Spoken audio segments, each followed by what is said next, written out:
kulanti waxaan wanaagsan daawadayaal halkani waa Wararis Media fadlan haddii aad ku cusubtahay bartan YouTube-ka aan ku leenahay oo aan maalin kasta ku soo gudbino war wixii dunida dacayada ugu dambeeyay subscribe saar saaxiibada u share gare sidoo kale barta Facebook-ga eedana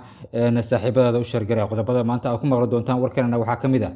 gawaari ciidan ah oo Ahlus Sunna ay soo iibsatay oo dhax loo galay isla markaana laga qabsaday qorqor oo Ahlus Sunna uga digay in ay ku dhax qaataan hub deegaanada Galmudug maxamed aadan koofi agaasimiye hay'adda socdaalka iyo jinsiyadaha oo xilkii laga xayuubiyay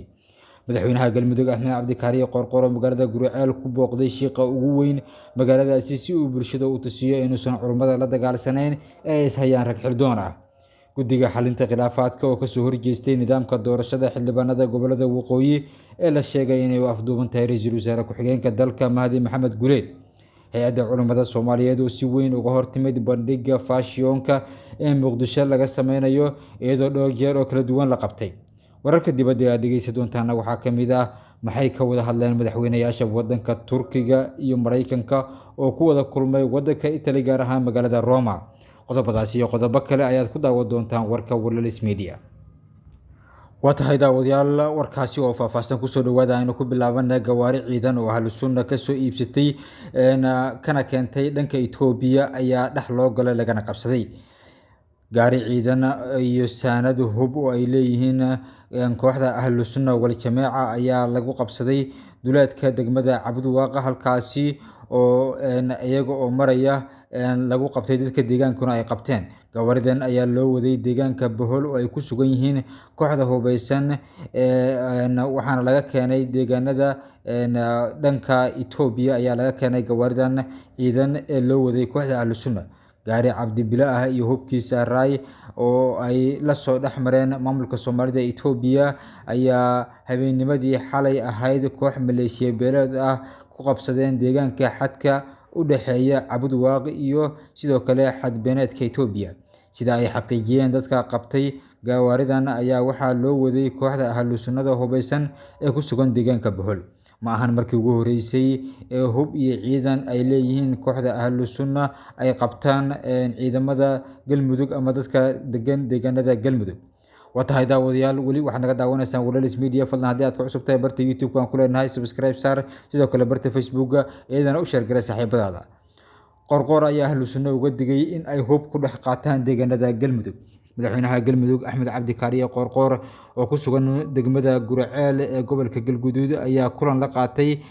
odayaasha iyo waxgaradka degmada Guriceel madaxweyne qorqor ayaa odayaasha dhaqanka ka dalbaday in hubka iyo ciidamada Ahlus Sunna lagu soo wareejiyo maamulka Galmudug si uusan mar kale dagaal uga dhicin deegaanada maamulka Galmudug ee laga yaabo in Ahlus Sunna ay mar kale ku soo rogaal celiso dalabka madaxweynaha Galmudug ayaa imaanaya xilli dhawaan 4 maalmood oo xiriir ah ay ku dagaalamayeen magaalada Guriceel ciidamada dawladda iyo kuwa Galmudug oo wada socda iyo sidoo kale Ahlus Sunna oo ayaduna garab aheed oo ka soo horjeeday hadalkan ka soo yeeray madaxweynaha qorqor ayaa imaanaya xilli ciidamada Ahlus Sunna wal Jamaaca ay ku sugan yihiin deegaanka Bohol ee magaalada Dhuusamareeb u jira ilaa iyo 30 kiiloomitir mana jirto wax war ah oo ka soo baxay dhanka Ahlus Sunna oo ku saabsan dalabka ka soo yeeray madaxweynaha Galmudug oo ka dalbaday odayaasha dhaqanka in hubka oo hub beeleed u badan ay ku soo wareejiyaan maamulka Galmudug maxamed aadan koofi agaasimiye hay'adda socdaalka iyo jinsiyadaha oo xilka laga xayuubiyay golaha wasiirada xukuumadda federaalka ee Soomaaliya ayaa xilka qaadis ku sameeyay agaasimiye hay'adda socdaalka iyo jinsiyadaha Soomaaliya maxamed aadan koofi golaha wasiirada ayaa sidoo kale ansixiyay in uu noqdo agaasimaha cusub ee hay'adda socdaalka iyo jinsiyadaha Soomaaliya Cabdulqaadir Cilmi Cali oo loo yaqaano Cabdul golaha wasiirada xukuumadda federaalka ee Soomaaliya ayaa ansixiyay in Cabdulqaadir Cilmi Cabdul uu noqdo agaasimaha hay'adda socdaalka iyo jinsiyadaha kadib soo jeedin wasaaradda amniga gudaha iyadoo xilka laga qaaday hay'adda socdaalka iyo jinsiyadaha agaasinkeedii hore maxamed aadan koofi ayaa lagu yiri warqad ka soo baxday xafiiska warbaahinta ee ra'iisul wasaaraha waxaa sidoo kale golaha wasiiradu ay ansixiyeen in injineer Cabdulqaadir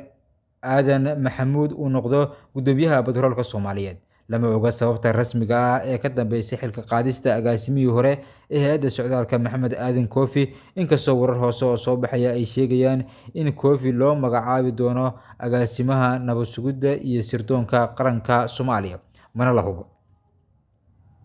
Watahay daawadayaal weli wararkaas ayaa nagala socotaan. Guddiga xalinta khilaafaadka ayaa kasoo horjeestay nidaamka doorashada xildhibaanada gobolada waqooyi oo la sheegay inay u afduuban tahay ra'iisul wasaare ku-xigeenka dalka Mahdi Maxamed Guuleed. Guddiga xalinta khilaafaadka doorashooyinka ayaa si cad uga soo horjeestay habraacidii doorashada golaha shacabka ee gobolada waqooyi, kaasi oo ay soo saareen gudoomiyaha aqalka sare Cabdi Xaashi Cabdulaahi iyo ra'iisul wasaare ku-xigeenka dalka Mahdi Maxamed Guuleed Qadar. War-saxaafadeed ka soo baxay guddiga ayaa lagu sheegay in guddigu uu mas'uul ka yahay garnaqidda iyo xalinta cabashooyinka ay soo gudbiyeen ergooyinka iyo musharaxiinta si toos ah ay u saameyso xadgudubyada ka dhasha maamulka doorashooyinka dadban ee 2020-2021 oo awood sharci ah u leeyahay inuu baaritaan ku sameeyo, uu go'aamiyo cabashooyinka iyo diidmada laga keeno arrimaha la xiriira musharaxnimada iyo dadka codka bixinaya intaba. Hay-adda Culimada Soomaaliyeed ayaa si weyn uga hortimid bandhigga faashiyoonka ee Muqdisho lagu sameeyo, iyaga oo sheegay inuu yahay dembi weyn, arrintaasna loo baahan yahay in si wadajir ah looga hortago.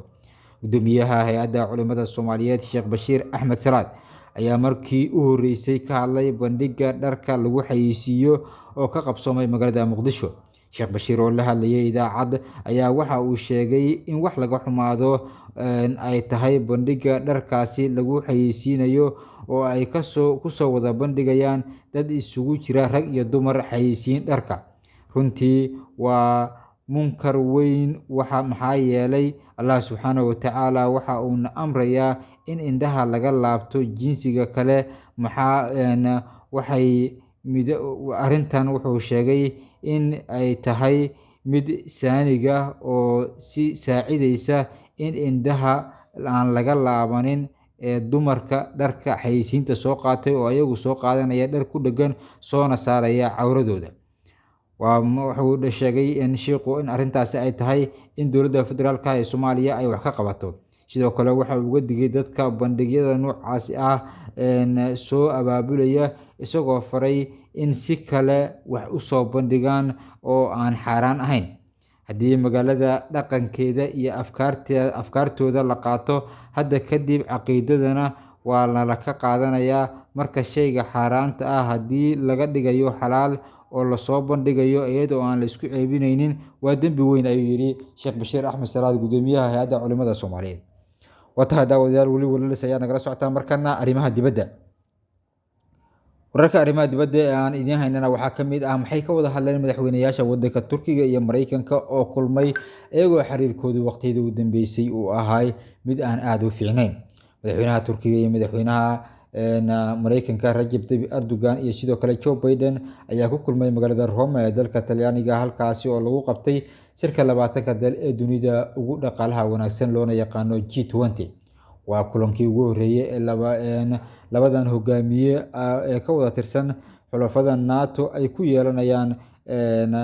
tan iyo markii xafiiska u yimid madaxweyne Biden 20 Janaayo sanadkii 2021. Xiriirka Ankara iyo Washington ayaa hadda maraya meeshii ugu adkeyd, iyagoo isku haya arrimo ay ka mid yihiin gantaalada S-400 ee Turkigu uu ka soo iibsaday Russia, taageerada Mareykanku uu siiyo kooxda YPG iyo Kurdiyiinta ah, iyo arrimo kale ay isku haystaan labadan waddan. Watahay daawadayaal wararkaas media ayaa naga daawanaysaan. Fadlan haddii aad ku cusub tahay bartan YouTube-ka aan ku leenahay iyo sidoo kale barta Facebook-ka aan ku leenahay, subscribe garee, saaxiibadaada u share garee si markasta ay u helaan wararkii ugu dambeeyay ee dalka iyo dibaddiisaba. Intaan ku kulmayno warkaan mid lamid ah, sidaas iyo nabadgelyo.